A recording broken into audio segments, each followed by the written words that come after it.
Nagpadala ang Independent Commission for Infrastructure o ICI ng panibagong sabina kay dating Congressman Saldico para sa pagdinig sa Nobyembre. Kung hindi pa rin ito sisipot, pag-aaralan na ng komisyon ang paghiling sa korte ng contempt order laban kay Go. Yan ang ulat ni Harley Valbuena.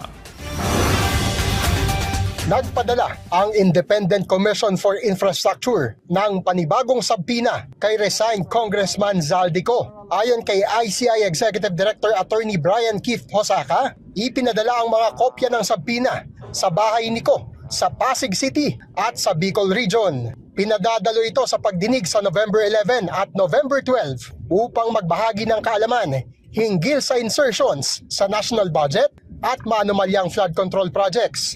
Pero kung hindi pa rin sisipot si Go, pag-aaralan na ng ICI ang paghiling ng contempt order mula sa korte. We sent a new subpoena to him addressed to his Pasig residence and the one in Bicol. We're just awaiting the reports coming from the ones who would serve this. No? Then once we've received this from them, pag-aaralan namin kung there's sufficient basis already to go to our remedial measures, which is to file a petition for contempt. Samantala, inimbitahan din ng ICI sa pagdinig sa Nobyembre si former Department of Public Works and Highways Undersecretary Roberto Bernardo. Matatanda ang ilang linggo nang ipinagpapaliban ang hearing ni Bernardo dahil mayroon naman itong karamdaman.